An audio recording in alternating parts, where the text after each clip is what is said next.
Good evening, everybody. Hi. I see a lot of familiar faces from our book clubs. And there's probably a lot of book club members here. I know that Kathleen Grissom is a book club favorite.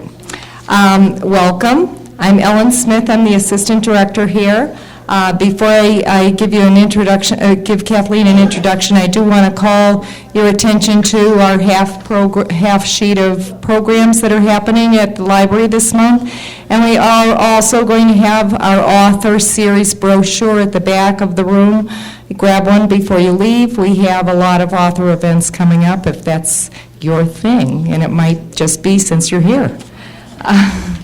We're very pleased to have Kathleen Grissom here tonight. Kathleen was raised in a small town in Saskatchewan, Canada, where her love of reading and books grabbed her at a very early age. Her high school principal, who was a poet, encouraged her writing and continued to coach her long after she moved away from her childhood home. She became a nurse after graduation from high school, and after a period of time lived in Montreal, and then she married and moved to the States. She eventually made her way to Manhattan, where she worked as an ad executive for a graphics company and took various classes in creative writing, even after she relocated to a more rural setting outside of the city, where she and her family had an assortment of farm animals. They outgrew that gentleman's farm in New Jersey and relocated to a 27-acre farm in rural Virginia with a large brick house built in 1830. That had once served as a stagecoach stop. Here she established an herb farm, a tea room, and a gift shop, and Kathy began researching the history of the house and the surrounding area. This research led to her book, The Kitchen House, a book club favorite, and the rest is history, as they say. And here's The Kitchen House. If you haven't read it, it's fabulous. I know the book club the two book clubs I'm in have both read it, and everybody loved it. And she has followed it up with Glory Over Everything, which takes a character from the Kitchen House, and it's a book about him. So the hardback of the new book is available through the Learned Owl for $28, and they also have the paperback of the original Kitchen House for $17. It's trade paperback. After the event, after the program, we'll have refreshments at the back of the room, some coffee and cookies. They'll still be selling books, and Kathleen will be up here at the card table to sign. So we'll be selling the books in the back of the room, and you can come up here and queue up to have your book signed. Okay? Let's give Kathleen a warm welcome.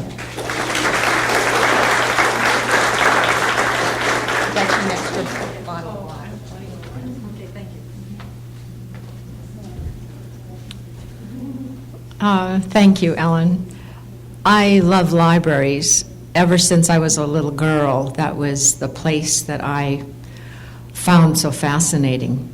And my love of books came from our little tiny library. And I lived in a place called Anaheim, Saskatchewan. We were too small to qualify as a village, so we were a hamlet. But in that little hamlet, we had a little library. And I'll never forget, I was already in grade 10 when I went to a larger town to visit a library. And I was overwhelmed to realize there were so many books. And it was a small library. I just didn't realize that. So we've moved, Charles and I, my Charles is in the back, has been driving me around, my husband. We've moved a good number of times since we've been married. We've been married about 40 years. So we've moved a good number of times, but one of the first things I do when I get to a new town, before we make the decision of whether or not this is it, is I check out the library. And once I go there and get the feel that I hope I'm going to get, I'm ready to move. I'm home. So, how first of all, can I ask you how many have read The Kitchen House? Oh, My goodness. Oh, wonderful. All right, well, thank you. Thank you all. Did I speak to any of the book groups here or the book clubs? You know that if, as a book group, if you read The Kitchen House, or if you read now the new one, Glory Over Everything, as a book club, if you call me, get a hold of me, KathleenGrissom.com, can't miss it, on contact, send me an email, and I will call into your book club and speak with you. And answer any questions that you might have. So I've done this now with over 600 book clubs. It's free. Someone said, is it free? Yes, it's free. But I don't do Skype or FaceTime, because then I have to do hair and makeup. So I only call, and you put me on speakerphone, and I answer. So there you go. Well, I'm going to start, because I haven't spoken with any of you about The Kitchen House yet. I'm going to start with telling you how I came to write The Kitchen House and how this whole writing business started for me. Because I didn't set out to write a book. That was never my intent. But Charles and I moved down to Virginia. We had, by this time, we had about 26 cashmere goats. We had 2 horses, 4 dogs, and I don't know how many cats. So we needed more land. We came down to Virginia for a wedding. And when we drove over the Blue Ridge Mountains and toward the base of Charlottesville, we both just knew we were meant to be there. So we put our house up in New Jersey. We put that on the market, and we were told it would take about 2.5 years to sell because it was a down market at that time. We found another place beforehand in Virginia already, but we didn't dare make a bid on it because we hadn't sold our other house. Our house sold up in New Jersey in 2.5 weeks. So my husband's transfer didn't happen. I came down, we moved all of the animals, and I moved down to this house. It was built in 1830. It had once been a stagecoach stop and a tavern. We also discovered it had been a working plantation. So while we were renovating, Charles and I were renovating, we had hired some people in to do some of the work, but we did some of the work ourselves. While we were renovating this place, we saw an old map. And on that old map, we were able to find our place, which was called Harvey's Tavern.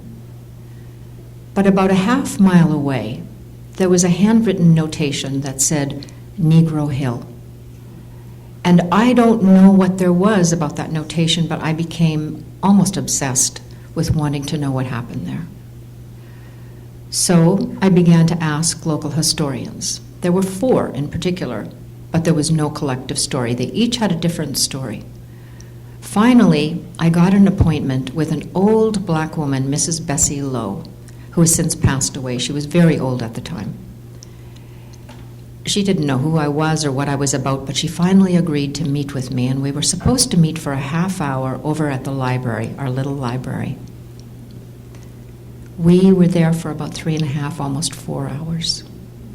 So when we sat down and began to speak, I said, you know, Mrs. Lowe, I just need to know what happened there.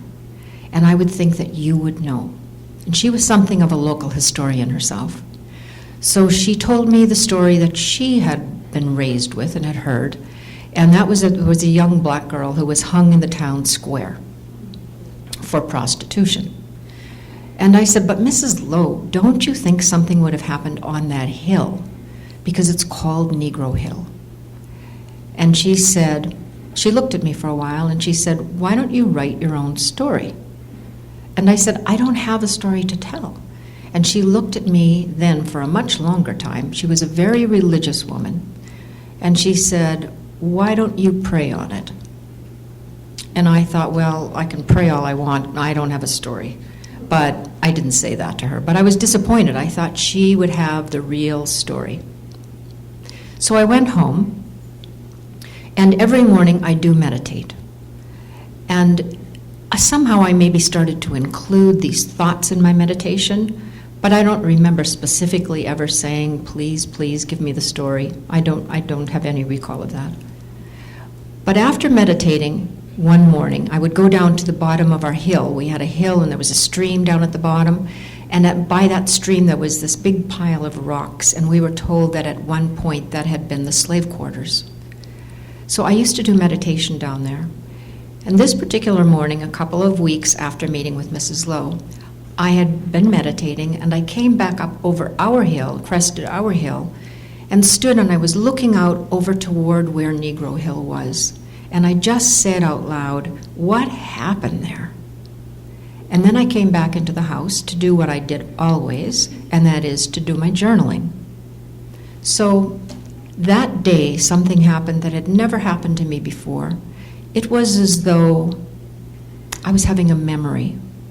But the memory was so vivid and so real that I was just caught up in it, and I felt as though I was right there. And what the memory was this little girl running up the hill. I could feel her terror as she was trying to hold her mother back. I could feel the mother's terror at wanting to get to the top and not wanting to get to the top. And together we all ran. And when we got to the top of the hill, there was a black woman hanging on a tree. And I just went... I reread what I had written, and I thought, I don't need to know this anymore. I don't need to know the story. I didn't know where this had come from. I didn't want any more to do with it, and I put it away in my desk drawer, and I thought, that's enough for me. But then I was talking to my dad a couple of weeks later. Dad still lives in Saskatchewan, Canada. He still lives in Saskatchewan, Canada, 96 years old, and he is doing well. Yeah. But this was about 20 years ago now, right? And was it about 20 years ago, Charles? Was it that long? Yikes. Somewhere in there, 15, 20 years ago. I was talking to Dad on the telephone, and he said, he was telling me about a friend of his who was a golfing buddy, and he was studying his genealogy.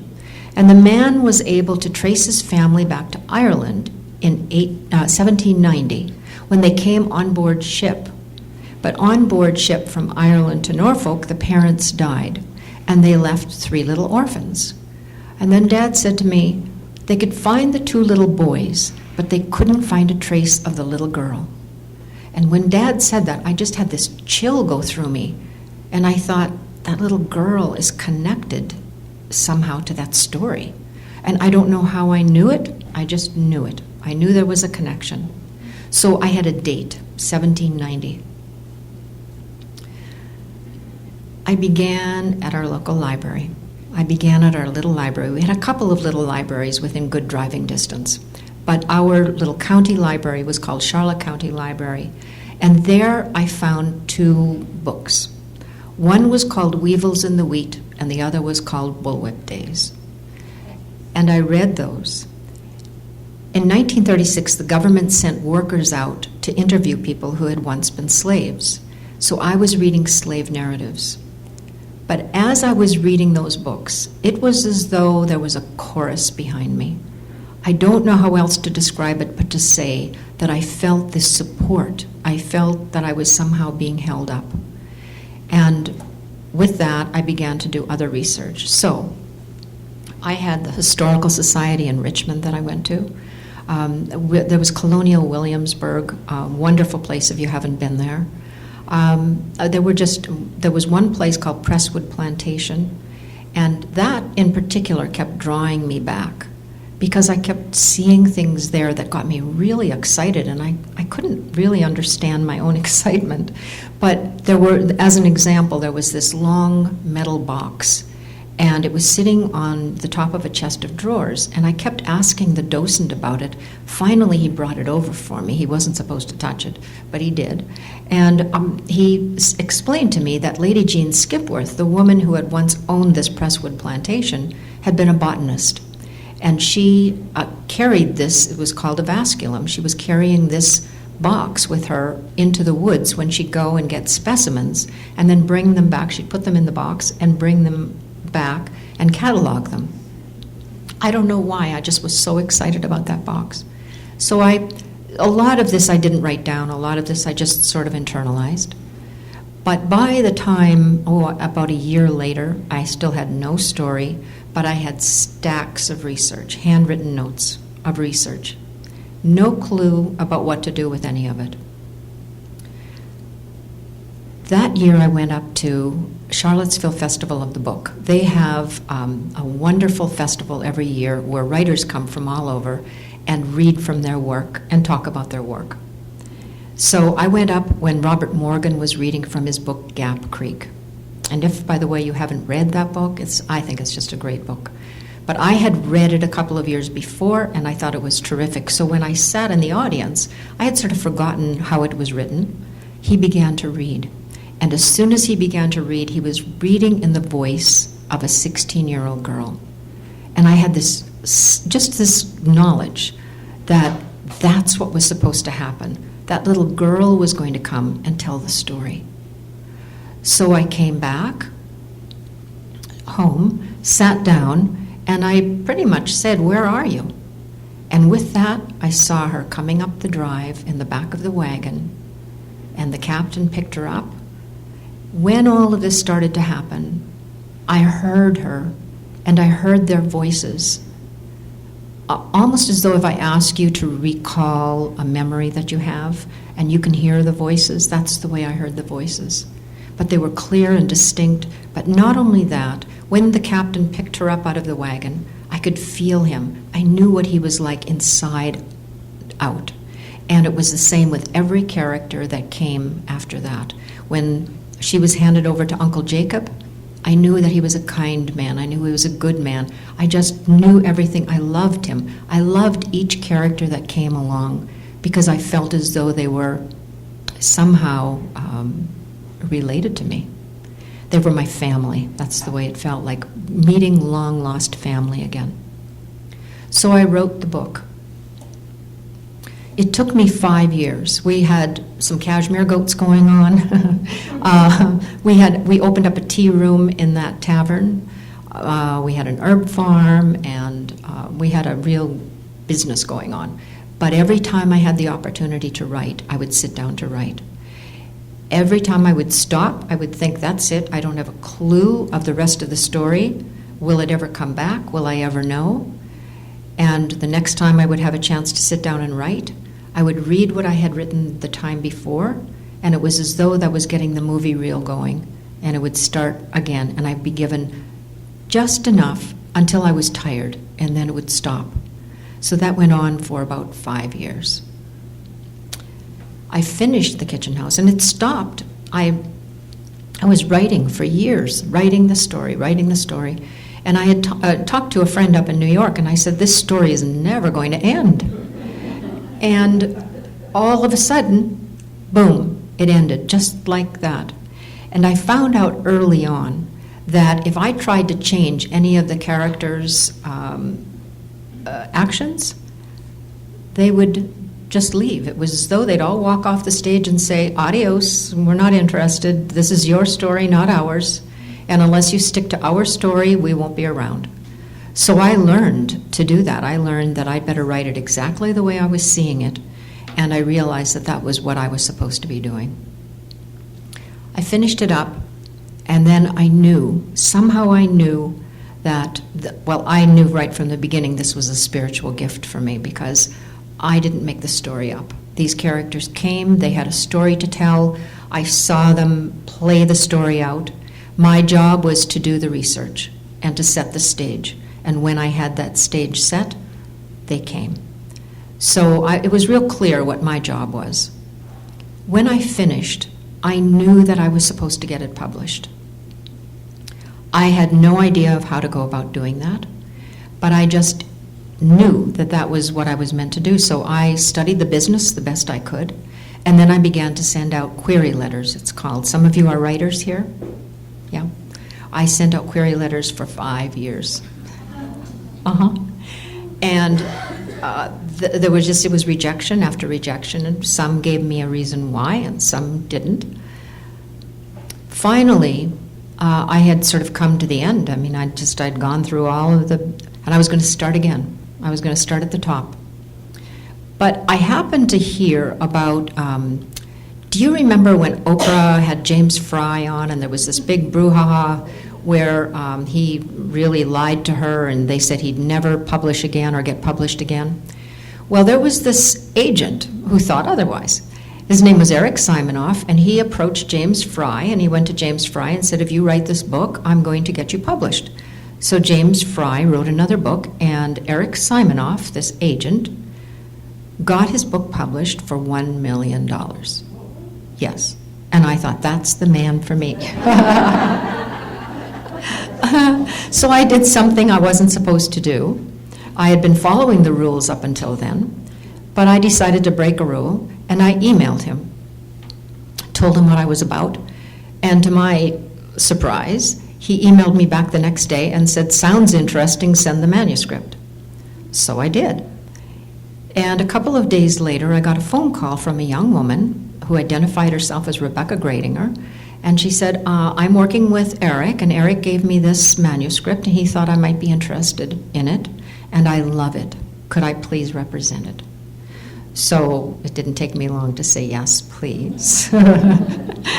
And so Rebecca had it with her. We did a little bit of work on it, and a couple of months later, we were signed with Touchstone.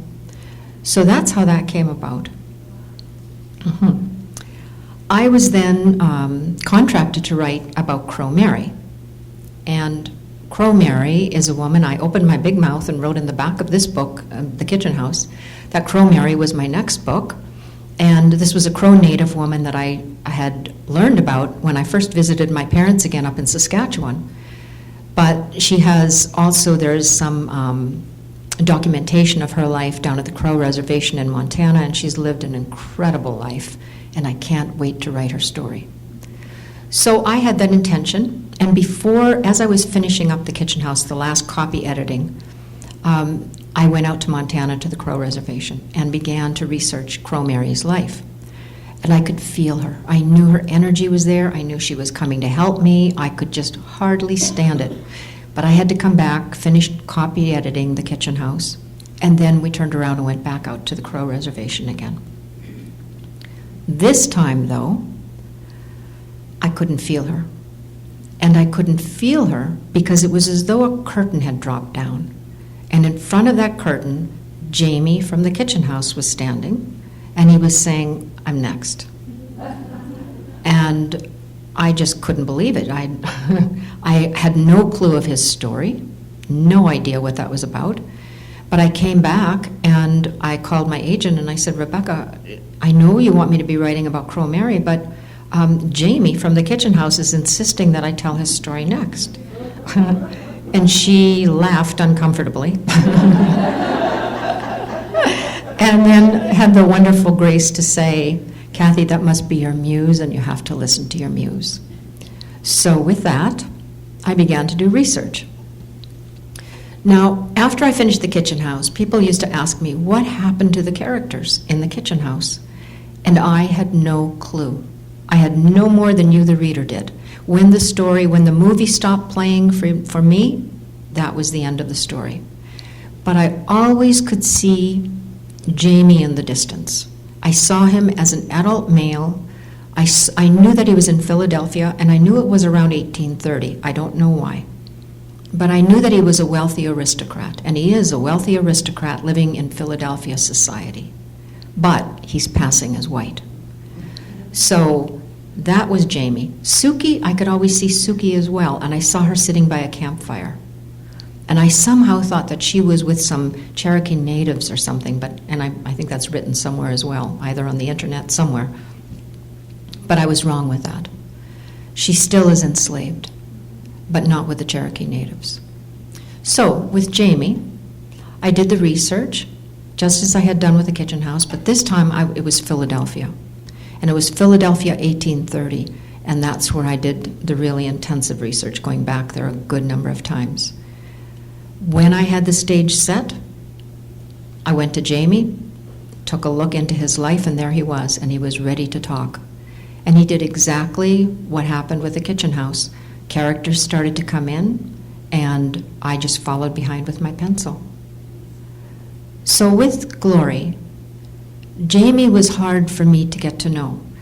In the kitchen house, I had Lavinia and Belle were easy. They just came in, they had a loud voice, and they were open and very easy for me to understand and to feel. But Jamie was closed off, and it was as though he didn't know that I knew his secret, and he was just letting me see the peripheries, letting me see the outside, and he was trying to present himself, and I had to look through the cracks to see what was really going on. But then he hires in this little black boy, Pan, to work in his kitchen. He owes a man a debt, and he brings this little boy in as a result. And this little boy, Pan, just talked. He just loved to talk. And he let me really get a handle on Jamie and really see who Jamie was. There's a third voice in part 1 of Glory, and that is Caroline. That's Jamie's married mistress. And there are all kinds of things associated with that, but it's a pretty intense first part. Part 2 is Jamie's voice, but then we have Suki's voice. Jamie has to go down to North Carolina on business, and while he's there, he comes up against Suki, who is still enslaved. And I just particularly love Suki. She breaks my heart every time I come up against her, but Suki is in here as well. And the third voice is still little Pan. I think maybe I'll take just a few minutes and read, maybe, yes, okay, I saw someone nod their head, so I will. I'll let you know a little bit about Suki. You might remember Suki was sold when she was 13, and that was after she went after Marshall, and she was, Marshall decided that was it to punish his wife. He was going to get rid of her. The person that I didn't mention that we get to meet again in Glory is Rankin. Yeah, I was, shocked. But in this story, Rankin has a son, and his son Jake looks more white than he does black. If you remember, Rankin was the white overseer, and he had been with Ida, who was a black slave, and they had a good number of children together, boys in particular. And Jake is the one who looks the most like Rankin. So Jake comes into play here. You'll hear about him. This isn't very long. It's about 3 or 4 pages. So this is in Suki's voice. 3 days after they take me away from Miss Lavinia, the slave traders come. Ida and me jump awake when Rankin and Jake burst open the door in the middle of the night. When Rankin starts tying up my wrists, I yell to Ida, "Go get Miss Lavinia." But Ida just stands there quiet. "Shut up." Rankin talks to me in a way that makes my mouth go dry. He grunts at me. "Negras, acting like white folk. There's one up in that big house that needs selling," he says to Jake. "That Jamie, the next one to go." "You mean with the one with the bad eye?" Jake asks. "Yeah, he's the one." "He's white as meat," Jake says. Rankin snorts. "He's white as you, but that don't mean you both not negras." The dark look that goes across Jake's face scares me so much that I start to call out again for Miss Lavinia. That's when Jake takes a rag that was tied around his neck and comes at me. "Don't let them take me," I say to Ida before Jake ties the rag tight around my mouth. Ida is pulling on her dress, but she stays quiet. She follows us outside and watches as they tie me to 3 men who all look done in. They sit as soon as I'm tied, and the rope pulls me down to the ground with them. I start to cry, but with the rag in my mouth, I choke. My tongue burns when I work to loosen the rag, and I keep looking for Ida to help, but her head is down and turned away. When the traders go off for a drink with Rankin and Jake, Ida comes over. "Remember who you is," she says in my ear when she loosens up the rag. "You no slave like me. You raised like a white girl. You knows how to read and write. You members that and hold your head up like a white girl. That way they buy you for a big house someplace." By now I'm too scared to cry. I keep looking up toward where the big house is and wonder why nobody's coming to get me. Where is everybody? Where are they taking me? Nobody's telling me nothing. When the traders come back, one of them slaps at the air with his whip, and the man I's tied to jumps up like a gun goes off. Before I know what's going on, they start out walking, and I get jerked along so fast that I can hardly keep up. When the trader whacks his whip again, it cracks down beside me, and I'm so scared that my water starts running down my legs. "Keep a good eye on her," Rankin calls out to Jake, and that's how I find out that Jake is coming along with the slave traders. In the next days, we stop at other farms.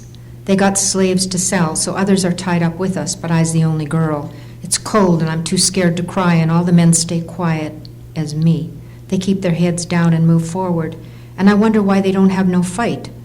Then I hear two of them talking at night and find out that one man was already killed for getting loose and trying to run. In those next days, Jake don't leave me alone. After he takes the rag from my mouth, he keeps talking smart until I finally sass back. He laughs. "Oh, listen to that one from the big house. Don't she think she's somebody? I guess we'll get to find out what she looks like when they take those fine clothes off and set her up on that block for everybody to see." That scares me enough to start me crying, and after that, every chance he gets, Jake rides up beside me and tells me what's going to happen to me up on that block. I keep telling myself, don't pay him no mind. Miss Lavinia won't let that happen. I know she's sending Papa George for me any time now. In the end, it's good that Jake is there. At night, the traders talk rough about me being a woman and what they wantin' me to do. But Jake tells them that his daddy sent him along to make sure I get to the auction without no man on me. She'll bring more money, never been used yet, he tells them. They keep me tied at the end of the line. One of the men is a bad foot, but that don't stop them from making us move fast. I keep up good enough, but after 3 days of walking, my feet are so puffed up that when I take off my shoes, I can't get them back on. The man tied next to me watches me when I set them to the side. Before we get up again, he clicks his tongue and nods at my shoes and then at my feet, letting me know that I got to put them back on. "I can't," I whisper, "my feet is too sore." But he nods again, and when I shake my head, he pushes his legs out for me to see both his feet swell up. I see what he's telling me, and I put my shoes back on, and after that I don't take them off no more, no matter how sore my feet get. Sometimes we stop for food and water, but tired as we are, we're always ready to get going again. None of us has warm clothes to keep out the cold, and when you move, you work up a heat. At night, they give us some blankets. After about 3 days, my bowels start moving on their own. Up to then, I don't let myself go like the men do when the drivers tell us to squat. We're all tied together, and I turn my head when the men do their business, but I hold on. Then, a couple of days in, my stomach starts hurting, and before I know it, I don't have no say. The worst part is it gets all over my skirts, and then the smell starts coming off me. Soon as Jake picks up on my trouble, he starts in on me, but I don't let him see me cry no more. "So, Miss Suki, they don't teach you how to use a privy up at the big house," he says. Cold as I is, my face gets hot. He makes pig sounds. "You sure do stink like pigs down at the barn. You dressed like a lady, but you just a pig." My bowels keep running, and after 2 days, my legs and my private parts is so sore that I don't care no more. All I want to do is get someplace to wash up. On our last night out, I'm shaken from the cold, and I feel so sore all over that when everybody's sleeping, I can't hold myself back no more, and I start to cry. The man who's tied next to me is the same man who tells me early on to keep my shoes on my feet. Now he slides closer and talks to me. "What's your mama's name?" I'm so surprised to hear him say something, I stop crying. "Dory," I whisper, "but she's dead." "Then who raised you up?" he asks. "Belle and Miss Lavinia," I say, but that starts me crying again. "They do a mighty fine job of raising you," he says. I'm so cold my teeth is chattering. "Old Ernest here, he come close to you. He don't mean you no harm. He's just going to keep you warm," he says. "But I stink," I say. "You stink, but it ain't nothing that won't come off with a good dose of water," he says as he moves close beside me. He stays there all night, but I can't sleep because his being nice to me makes me cry even more. So that's our Suki.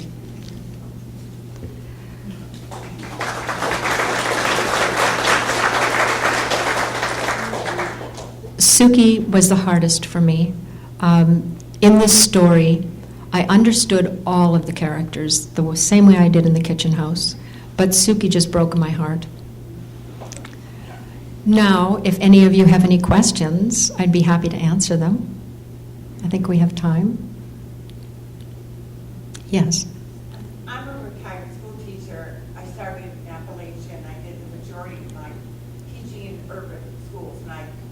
included in a monochromatic urban high school.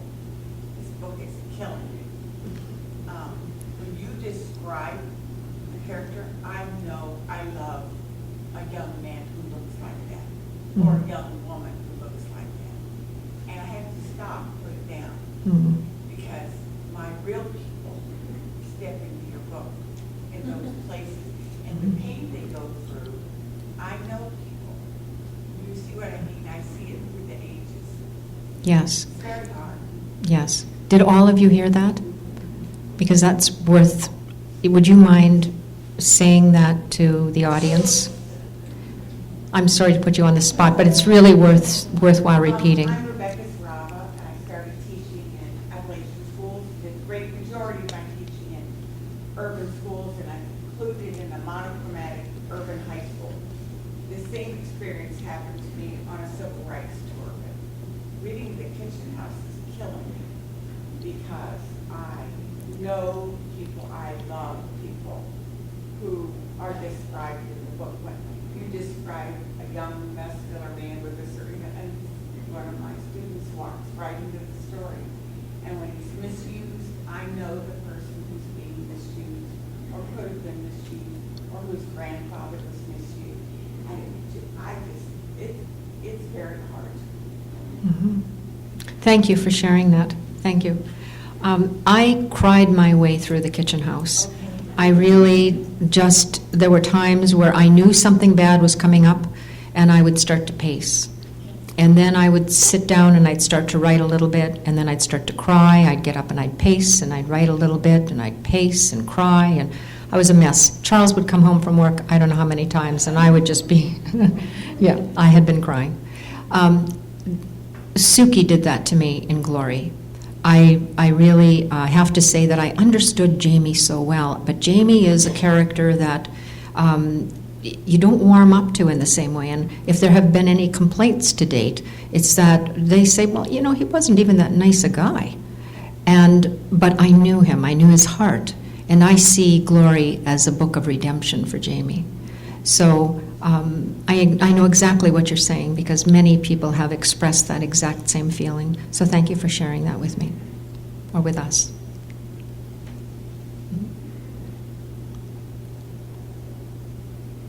Yes? Do you feel like the story's going to continue past this book? Do you have any other ones that are kind of like my story here? Did everyone hear that? Is this the end, or is there another story, was the question, pretty much, right, isn't it? Yeah. Crow Mary is in my heart, and I so much want to write her story next. I think I'll be able to do it, but I'm trying to say that to sneak it by. I think Crow Mary is the next one. I suspect there is another story that's attached to Jamie's story, but I'm trying not to really go there. But I think that down the road there might be another one. But thanks for asking that. Yes? You said The Kitchen House took 5 years to write. How long did Glory take? And of the two, which one was easier to write, or one would relate to it more? Of the two, what's your experience in writing those two books? The Kitchen House, because it was so new, I didn't know the process. Like, I didn't really understand it. With Glory, I knew the process. I didn't question it. I just personally see this as a spiritual gift.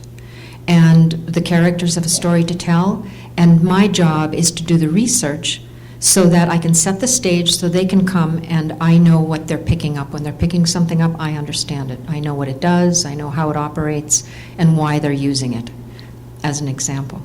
The story itself, I think, because as I expressed earlier, Lavinia and Belle were, maybe as women, were more open, and they were more ready to share their real intimate feelings. Jamie was not so, but I think part of it was because he didn't even know his own feelings. He was trying to keep this secret for so long that he was so repressed that it was really difficult for me to warm up to him.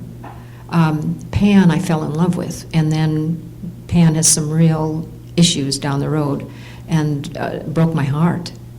So I think that they both, one was, I think The Kitchen House was more emotionally draining, but Jamie's story was really a very private journey that I observed him go through or watched him go through, and I felt very blessed to have that shared with me. Yeah. Yes. I thought the Egyptian of the slaves was done so well, and I'm just wondering how you ever got that, how you were able to write as if they were speaking. I was asked how I was able to write the diction authentically for the black people. That came when I read those two books, Bullwhip Days and Weevils in the Wheat. I heard this chorus in the background. I heard the voices as though they were familiarizing themselves with me. And I'm not good with languages. I'm Canadian, I'm supposed to be bilingual, and I'm really not. I'm not proud of that, but I just don't pick languages up quickly or easily. But these voices, it's a good way for me to remember that I didn't do this, that I didn't write it, because I could never have made up the dialect. I just heard it the way I wrote it. I actually had to soften it. That was one of the things that I did with my editor. I had written it really specifically to the way I heard it, and she had to soften the dialect because she said it was going to slow the readers down too much if we kept it as it was. So we did soften it somewhat. But that's how that came about. I didn't do it, it just came. Yes, thanks. Yes? You said one book was Bullwhip Days. What was the other title? Weevils in the Wheat. Okay. Yes? I listened to it on Audible. Yes. And to hear Pan talk and Suki, not talk actually, but to hear all the slaves talk, it was really interesting to hear. I kept thinking all the time about, lack of conjugation. They would refer to men as men's and women as women's, and it was just really interesting to hear you could understand what they were saying, but it was obviously not anything that they were literate about. Yes.